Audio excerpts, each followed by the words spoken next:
sœurs, madame, messieurs, mes chers amis internautes, bonjour et bienvenue à l'église protestante évangélique Philadelphie.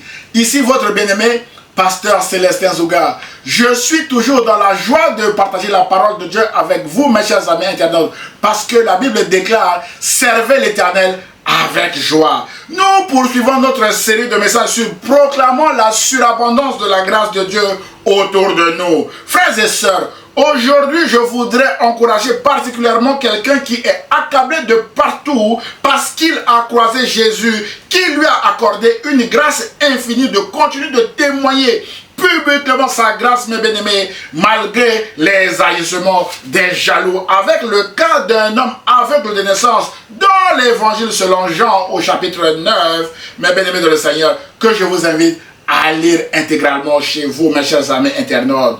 Frères et sœurs, cet homme aveugle de naissance et guéri par Jésus a témoigné Jésus publiquement au point de se faire chasser du temple de Jérusalem. D'où le titre de notre message d'aujourd'hui. Témoigner la grâce de Jésus malgré les agissements des méchants, malgré les agissements des jaloux. Mes bien-aimés dans le Seigneur, témoignons Jésus partout, mes bien-aimés dans le Seigneur. Notre texte de base est dans Jean au chapitre 9, dont voici un extrait que je m'en vais vous lire, mes bien-aimés dans le Seigneur. Il est écrit: en partant, Jésus aperçut sur son chemin un homme qui était aveugle de naissance. Ses disciples lui posèrent alors cette question: dis-nous, maître, pourquoi cet homme est-il né aveugle? Est-ce à cause de son propre péché ou de celui de ses parents? Jésus répondit: cela n'a pas de rapport avec son péché, ni avec celui de ses parents. C'est pour qu'en lui, tous puissent voir ce que Dieu est capable de faire. Il nous faut accomplir les œuvres de celui qui m'a envoyé tant qu'il fait jour. La nuit vient où plus personne ne pourra travailler, déclare Jésus. Aussi longtemps que je suis encore dans le monde, je suis la lumière du monde, déclare Jésus, mes bien-aimés. Après avoir dit cela, Jésus cracha par terre et avec sa salive, il fit un peu de boue qu'il appliqua sur les yeux de l'aveugle et lui dit: va et lave-toi au réservoir de Siloé, nom qui signifie envoyé. Il y alla, se lava et s'en retourna, voyant clair, mes bien-aimés de le Seigneur. Waouh! Frères et sœurs, je vous propose d'aborder deux points dans ce message, mes bien-aimés. Le premier point est: ne résistez pas à l'appel de grâce de Jésus. Frères et sœurs, mes chers amis internautes, avant de témoigner Jésus publiquement, vous devez d'abord répondre à son appel de grâce sans aucun mérite de votre part. Jésus vous appelle pour vous faire du bien, mes bien-aimés. Ce que Jésus va faire dans votre vie va vous surprendre et susciter même des gens jaloux autour de vous. C'est pourquoi, si vous entendez aujourd'hui sa voix à travers ce message, n'endurcissez pas votre cœur, mais répondez à l'appel de grâce de Jésus, comme cet homme aveugle de naissance a répondu à l'appel de grâce de Jésus et a vu la gloire de Dieu. Mes chers amis internautes, frères et sœurs, les jours passent mais ne se ressemblent pas. Cet homme ne savait pas que Jésus allait passer sur son chemin ce jour-là. Mais la bonne nouvelle est que la grâce de Dieu est allée le chercher là où il est. Vous aussi, la grâce de Dieu vous cherche en ce moment là où vous êtes, mes bien-aimés dans le Seigneur. Frères et sœurs, à cette époque, mes bien-aimés dans le Seigneur, de notre récit, bien évidemment, la corrélation entre le péché et ses conséquences comme la maladie, la mort ou l'aveuglement dont cet homme était victime était de rigueur. C'est pourquoi les disciples de Jésus lui posent la question: dis-nous, maître, pourquoi cet homme est-il né aveugle? Est-ce à cause de son péché ou de celui de ses parents? Frères et sœurs, Jésus a répondu à cette question en précisant que le péché de cet homme n'était pas à l'origine de sa souffrance, ni celui de ses parents. Jésus rejette ainsi toute culpabilité liée au péché et met en avant uniquement ce que Dieu est capable de faire dans la situation de cet homme, c'est-à-dire la grâce de Dieu, mes bien-aimés. Et Jésus est intervenu pour guérir miraculeusement cet homme par pure grâce, mes bien-aimés dans le Seigneur.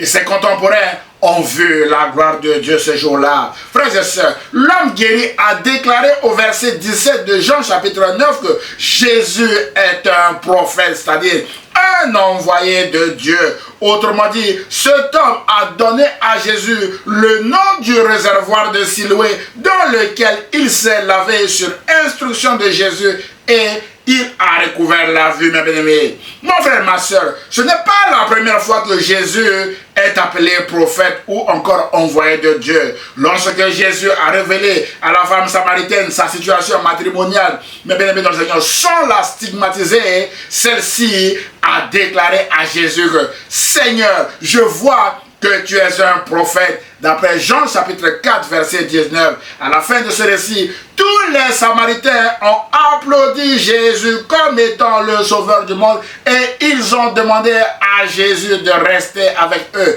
Jésus a séjourné avec les Samaritains pendant 2 jours, mes chers amis internautes. Frères et sœurs, mes chers amis, lorsque Jésus a ressuscité le fils unique de la veuve de Naïm, la Bible dit que, saisi d'une profonde crainte, tous les assistants louaient Dieu et disaient, un grand prophète est apparu parmi nous. Et ils ajoutaient, Dieu est venu prendre soin de son peuple. C'était la réalisation de la prophétie du prophète Ésaïe. Mais bien aimé de Seigneur, Emmanuel, Dieu est avec nous. Emmanuel est là, d'après Luc chapitre 7, verset 16. Et dans notre série d'aujourd'hui, ceux qui ont assisté à la guérison miraculeuse de cet homme aveugle de naissance posent la question à ce dernier en disant, toi, que dis-tu de lui sur ce qu'il t'a ouvert les yeux? Il répondit, c'est un prophète, un souligne, un prophète, mes bien-aimés, ou encore un envoyé de Dieu. Mon frère, ma soeur, Jésus est un prophète ou un grand prophète pour les uns, le sauveur du monde pour les autres, comme les Samaritains et nous aujourd'hui. Et Jésus a été souverainement élevé par Dieu au titre de Seigneur pour l'éternité, mes bien-aimés. C'est pourquoi ce message vous présente Jésus comme étant l'unique solution dont vous avez besoin pour sortir aussi de votre aveuglement, mes bien-aimés. Frères et sœurs, Jésus veut que vous voyez les choses comme il les voit avec des yeux de lumière, parce que le fait de vivre dans l'aveuglement peut vous conduire à prendre de très mauvaises décisions avec de lourdes conséquences, mes bien-aimés. Le psalmiste déclare que car auprès de toi est la source de la vie. Par ta lumière, nous voyons la lumière. Mon frère, ma soeur, Jésus est la source de vie parce que Jésus est la vie. Et Jésus est aussi la lumière du monde. Et par sa lumière, nous voyons la lumière. Frères et sœurs, touché par la grâce de Dieu, cet homme aveugle de naissance a reçu aussi la lumière qui est Jésus-Christ. Mes bien-aimés, et peut désormais voir la lumière, mes bien-aimés. Non seulement la lumière du jour, mais la lumière invisible, comme quoi Jésus est un prophète, mes chers amis internautes. Par cette lumière, il confesse publiquement que Jésus est un prophète, alors que les gens autour de lui, mes bien-aimés, étaient encore divisés au sujet de l'identité de Jésus. Frères et sœurs, cet homme ne voyait pas les choses de la même manière que ses concitoyens qui voyaient Jésus comme étant un pécheur qui ne respecte pas la loi parce qu'il a travaillé le jour du sabbat en guérissant cet aveugle de naissance, mes bien-aimés. Mon frère, ma soeur, Jésus veut que vous voyez les choses comme lui les voit actuellement avec la lumière d'en haut. Peut-être que vous traversez actuellement une situation difficile comme la maladie, le chômage, une relation brisée ou tout autre événement quelconque qui vous fait souffrir.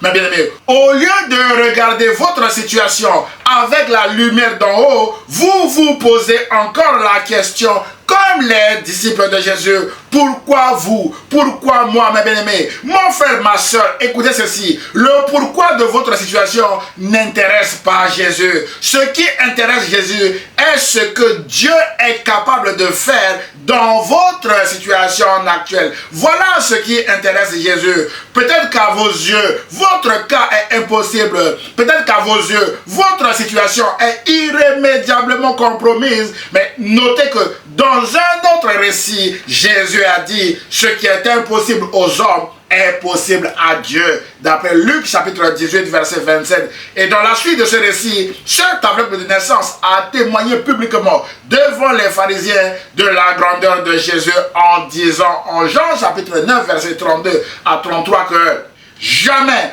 on a entendu dire que quelqu'un ait ouvert les yeux d'un aveugle né en Israël. Si cet homme ne venait pas de Dieu, il ne pourrait rien faire. Fin de citation. Mon frère, ma soeur, Jésus est l'envoyé de Dieu.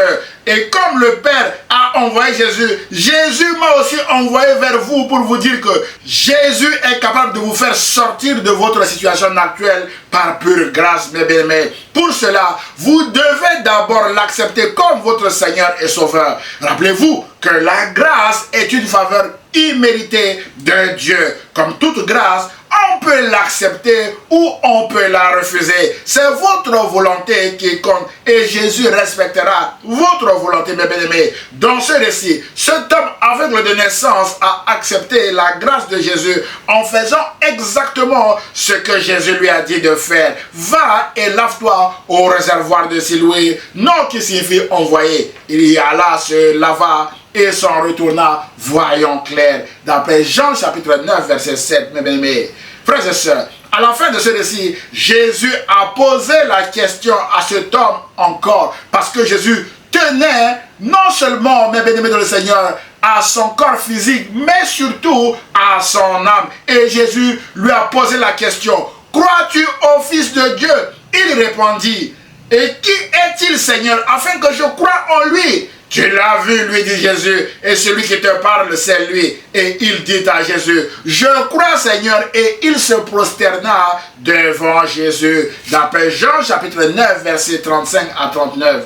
Waouh! Mon frère, ma soeur, Jésus veut vous donner ce que votre cœur désire aujourd'hui par grâce afin de vous aider à sortir de votre situation actuelle. Mais Jésus tient aussi à votre âme pour qu'elle soit sauvée. Jésus est le sauveur du monde, nous l'avons vu, mes bien-aimés. C'est pourquoi, peut-être que vous n'avez pas encore accepté Jésus-Christ comme votre Seigneur et Sauveur, comme un envoyé de Dieu. Jésus vous tend la main aujourd'hui. Jésus a dit, en Jean chapitre 17, verset 3, dans sa prière sacerdotale, que Père, or la vie éternelle consiste à te connaître, toi, le Dieu unique et véritable, et celui que tu as envoyé, à savoir Jésus-Christ, mes bien-aimés. C'est ce que cet homme a fait. Il déclare que Jésus est un prophète pour lui, Jésus est un envoyé de Dieu, et il croit que Jésus-Christ est Seigneur, mes bien-aimés de Seigneur. Et il s'est prosterné devant Jésus. Mon frère, ma soeur,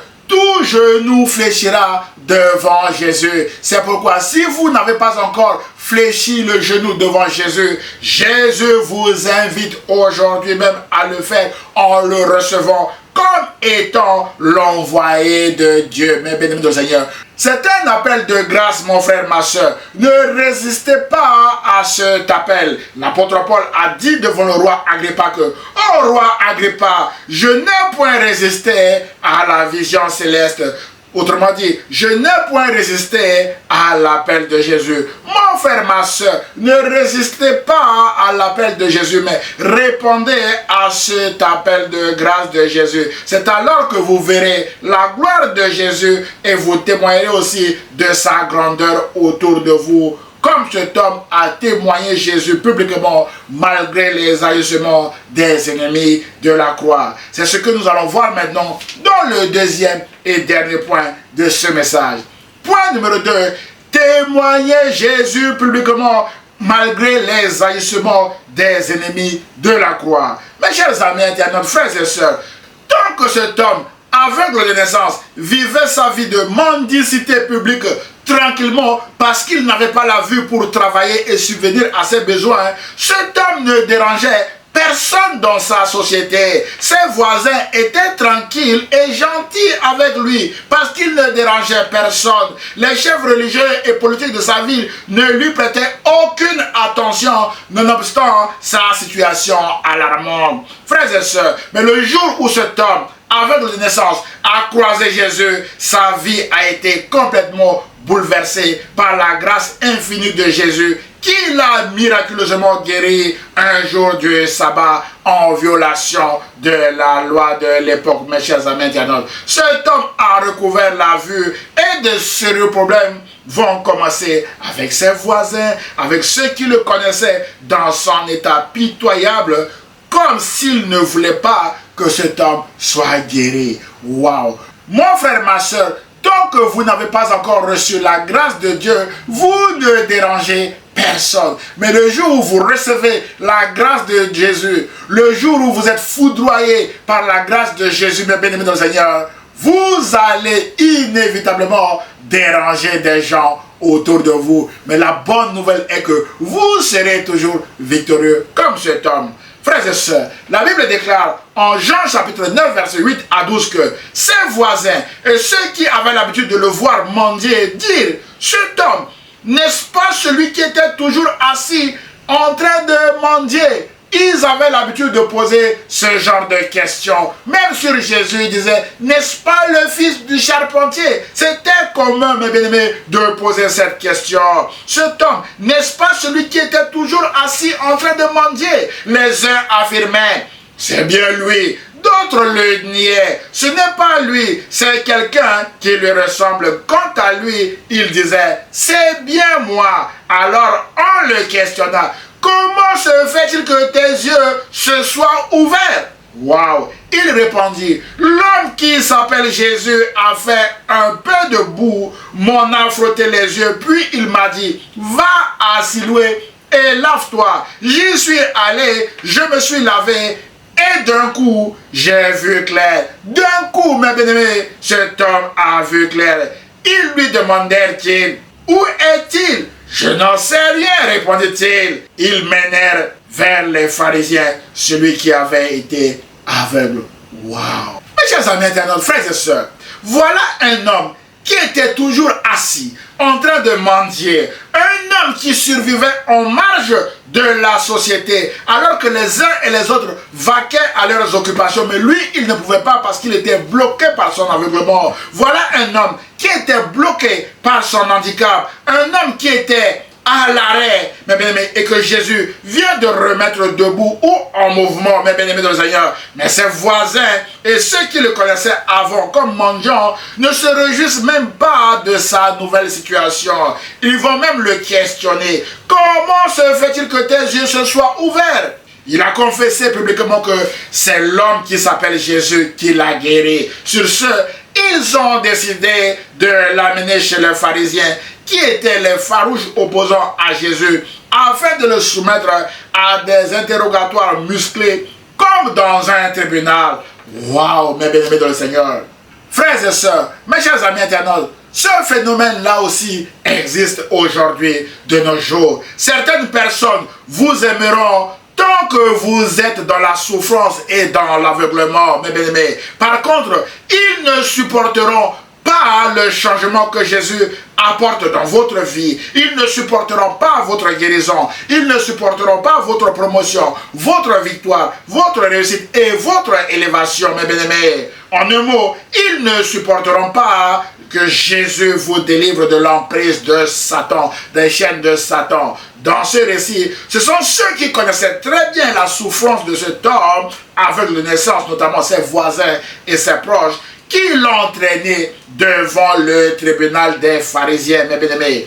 Combien de personnes, dont les proches ou les membres de leur propre famille, ont traîné leur nom dans des tribunaux sataniques chez les gourous ou chez les magiciens, parce qu'ils n'ont pas supporté leur réussite ou leur élévation, mes bien-aimés. Le nombre est incalculable parce qu'il n'y a pas de statistiques officielles. Et le nombre de victimes aussi est incalculable, mes chers amis internautes. C'est pourquoi, dans un autre récit similaire, notamment à Bethsaïda, il est écrit en Marc chapitre 8, versets 22 à 26 que on amena vers Jésus un aveugle qu'on le pria de toucher. Il prit l'aveugle par la main et le conduisit hors du village, mes bien-aimés, en souligne hors du village. Puis il lui mit de la salive sur les yeux, lui imposa les mains et lui demanda s'il voyait quelque chose.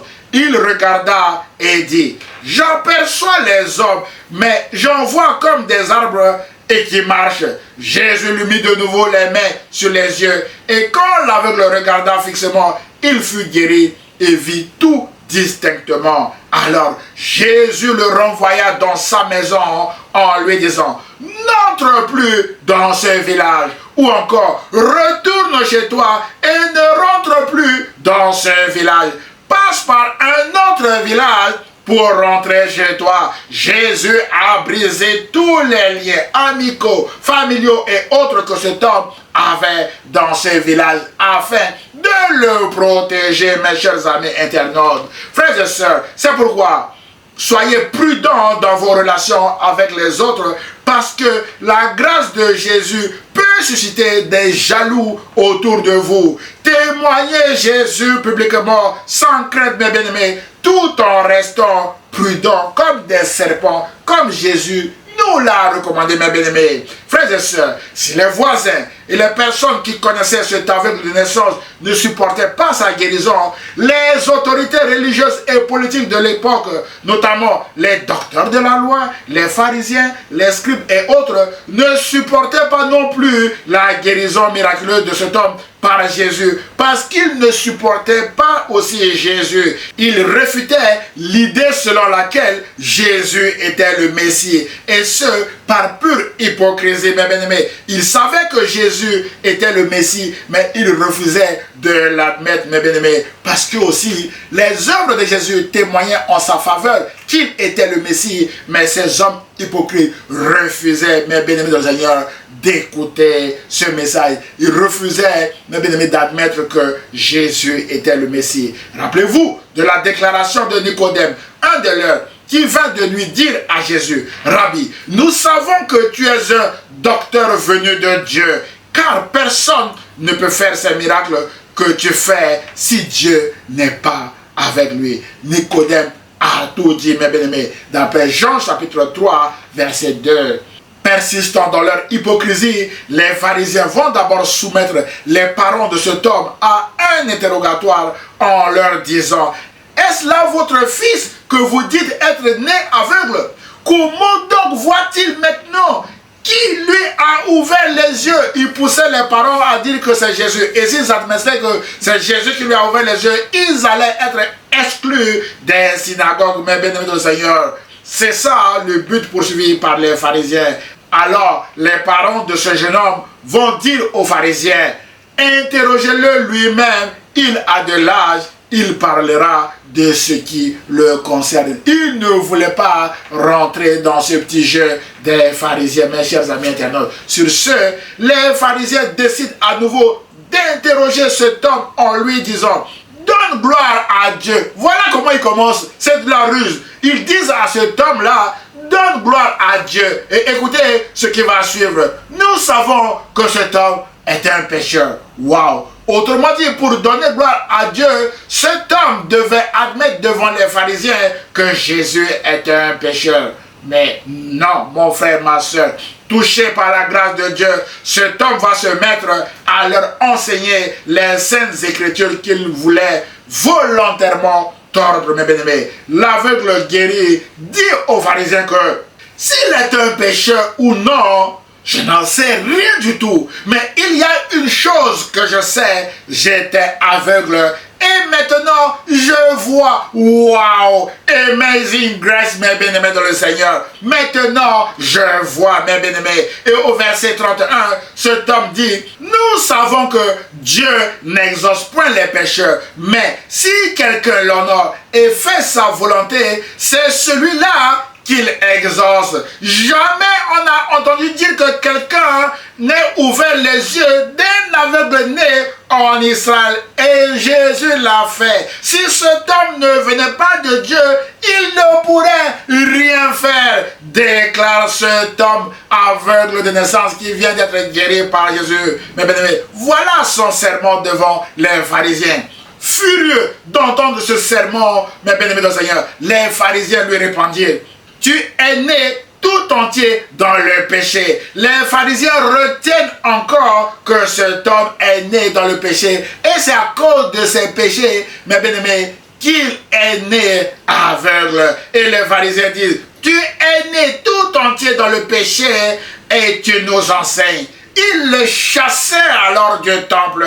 Cet homme est chassé du temple de Jérusalem ou encore de l'église à cause du nom de Jésus et de la grâce de Jésus dans sa vie, mes chers amis internautes. Et Jésus lui-même, qui a fait le miracle, a failli se faire lapider par les Juifs à la fin de ce récit. Mais bien aimés de le Seigneur, d'après Jean chapitre 10, verset 31, que je vous invite à lire chez vous. Frères et sœurs, nous en concluons que certaines églises ne supportent pas la présence de Jésus et la grâce de Jésus non plus dans la vie de certains de ses membres. Waouh! C'est étrange cette conclusion, mais c'est une vérité absolue. Mais bien aimés dans le Seigneur, rappelez-vous que dans un autre récit, lorsque Jésus a guéri une femme courbée depuis 18 ans, le chef de synagogue n'était pas d'accord avec Jésus et aussi avec cette femme. La Bible déclare en Luc chapitre 13, verset 13 à 16 que Jésus lui imposa les mains. Jésus imposa les mains à cette femme. À l'instant, elle se redressa et glorifia Dieu. Mais le chef de la synagogue, indigné de ce que Jésus avait opéré cette guérison un jour de sabbat, dit à la femme: il y a 6 jours pour travailler, venez donc vous faire guérir ces jours-là et non pas le jour du sabbat. Waouh! Pour lui, mes bien-aimés du Seigneur, Jésus n'avait pas à faire ce miracle-là le jour du sabbat dans l'église. Et Jésus lui a répondu: hypocrite! Est-ce que chacun de vous, le jour du sabbat, ne détache pas de la crèche son bœuf ou son âne pour le mener boire? Et cette femme, qui est une fille d'Abraham, et que Satan tenait liée depuis 18 ans, ne fallait-il pas la délivrer de cette chaîne le jour du sabbat? Waouh! La même question, mon frère, ma soeur. Cet homme, né aveugle de naissance, avec cette souffrance, ne fallait-il pas aussi le délivrer le jour du sabbat? Frères et sœurs, les pharisiens étaient des hommes hypocrites. Aujourd'hui encore, il y a beaucoup d'hommes et de femmes serviteurs hypocrites dans l'église qui ne se réjouissent de rien du tout dans la vie de ses membres, dans la vie des hommes et des femmes qui sont dans leur congrégation. Mais bien aimés dans le Seigneur, c'est pourquoi, mon frère, ma soeur, soyez prudents lorsque vous témoignez Jésus publiquement autour de vous, car il y a des jaloux ou des ennemis de la croix partout autour de nous, même dans l'église du Seigneur, mes bien-aimés du Seigneur. Et ce message vise, mes bien-aimés, à vous aider à être prudents quand vous témoignez publiquement que Jésus-Christ est Seigneur et quand vous racontez également les bienfaits de Jésus dans votre vie. En conclusion de ce message, mes chers amis internautes, frères et sœurs, notre récit d'aujourd'hui commence par un homme en souffrance parce qu'il était né aveugle. Jésus a rendu la vue à cet homme par pure grâce et cet homme a témoigné Jésus publiquement malgré les oppositions contre Jésus à cette époque, mes bien-aimés. En conséquence, cet homme a été chassé du temple. Mais la bonne nouvelle est qu'il a été touché par la grâce de Dieu et qu'il a pu prêcher la bonne nouvelle aux pharisiens hypocrites qui étaient là, mes bien-aimés. Mon frère, ma soeur, aujourd'hui encore, il y a des gens qui s'opposent au message de l'évangile partout autour de nous. Et la surabondance de la grâce de Dieu dans votre vie va aussi inévitablement susciter des gens jaloux, des mécontents et des méchants autour de vous. C'est pourquoi ce message vise à vous aider à tenir ferme et inébranlable dans votre foi, à être prudent en cette fin d'année où nous recevons des invitations de partout et à témoigner de la grandeur de Jésus sans crainte, comme cet homme l'a fait malgré les oppositions, parce que vous marchez dans la victoire de Jésus-Christ, mes bien-aimés. Jésus a dit en Matthieu chapitre 10, verset 33 que quiconque me régnera devant les hommes, je le régnerai aussi devant mon Père qui est dans les cieux. Alors, mon frère, ma soeur, levez-vous et proclamez sans crainte la surabondance de la grâce de Dieu autour de vous. C'est alors que vous verrez aussi la gloire de Dieu. Mes chers amis internautes, voilà le message que le Seigneur a mis sur mon cœur, que je viens de partager avec vous. Prions le Seigneur. Seigneur, je prie afin que tu puisses accorder ta grâce surabondante à mon frère ou à ma soeur qui vient de regarder ce message afin qu'il ou elle puisse se lever et témoigner publiquement que Dieu est Seigneur. Je prie au nom de Jésus et l'Église protestante évangélique Philadelphie répond Amen. Frères et sœurs, mes chers amis internautes, si vous avez été bénis par ce message, merci de le liker et de le partager à vos proches afin de les bénir aussi. Pour nous connaître, merci de visiter notre site internet Église Philadelphie 78500.com. Vous pouvez également nous envoyer via ce site vos sujets de prière à Église Philadelphie 78500@gmail.com. Mes bien-aimés dans le Seigneur. Et vous avez tous les liens en bas de cette vidéo pour nous contacter. Nous aurons le plaisir de vous répondre et surtout de prier pour vous, mes bien-aimés dans le Seigneur. N'hésitez pas de vous abonner à notre chaîne YouTube ou à notre page Facebook afin de recevoir des alertes sur nos prochains messages. À dimanche prochain à 10 h sur la page Facebook ou sur la chaîne YouTube de l'Église protestante évangélique Philadelphie. Et ce, si Dieu le veut. Très bientôt, mes chers amis internautes. Au revoir.